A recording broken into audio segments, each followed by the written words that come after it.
right, everybody. Coming back from the break, it's called the Business to Business Network Show. My name is Rex Perry, and back in 1999, we started the show.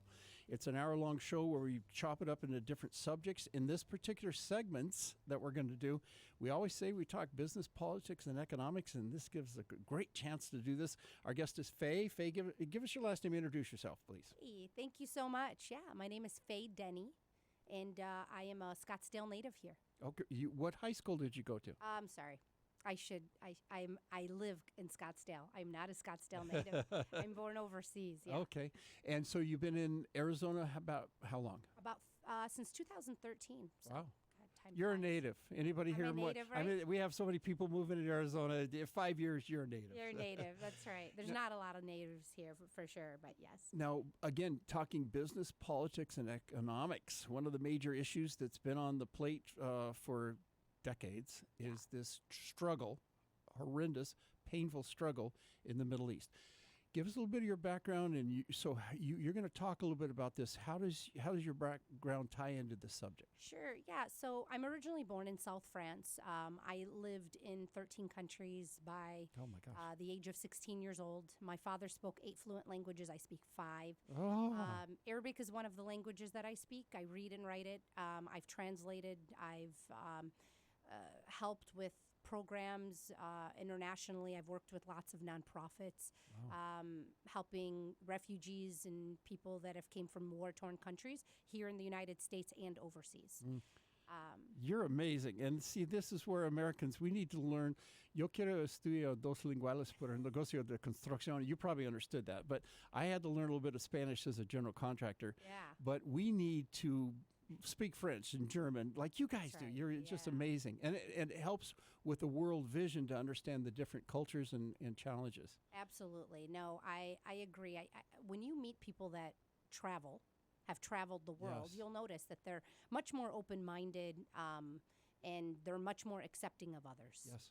You know, people that have not really left where they were born and raised, they don't really see outside of that tunnel vision. So I think it's important. And my father's a crazy guy. He was a diamond dealer.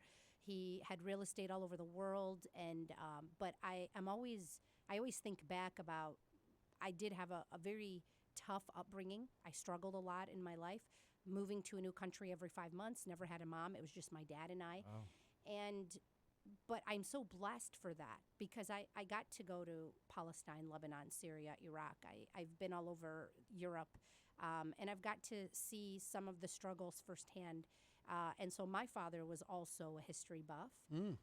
He had his master's in architectural engineering. He loved philosophy, he loved history, he loved politics. And so he really instilled that in me, which is why I've really honed in on Palestine and Israel and that whole entire region of the world, and as people call it, a conflict. And I don't like to call it a conflict because it's not a conflict. It is very one-sided. The Palestinians are living under apartheid. They have no freedoms. They are oppressed people. They're colonized. And I do support the Palestinian right to exist. I don't think that So do I. Yeah, and not only exist, but as you know, as Resistance said on your podcast, to be liberated. Yeah. Now, the history of the world, 1500s, when Columbus sailed the ocean blue, right? This invasion of the conflict of people and the history of the world is bloody. And so we got a break in about 2 minutes, but we got a lot more to go. But we all understand, anybody that studied history, it's Chinese history. I've studied Chinese history. Killing, murder, fighting, blood, violence for generations, all the way up. And unfortunately, we're seeing an invasion in our lifetime. I mean, we're actually seeing it on camera. Right. So we're going to discuss that a little bit, understanding that even before 1948, there was this movement of Jews from Russia. Yeah. And they brought a lot of, I'm going to just throw this in before we take this break. My wife spent 6 months in Israel, and she worked on a kibbutz.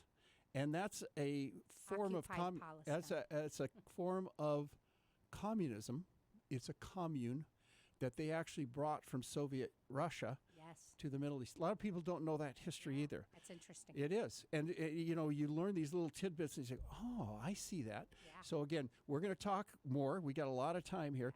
But I want to give out your website because you're helping the children in Palestine. Tell us about that. Yeah. So Oh, let's give out the website. Quick. yeah, it's just Fast Relief Fund, and we can provide that information. You got it. Yeah. Everybody got to do a break here. We're going to be right back. It's Business Radio.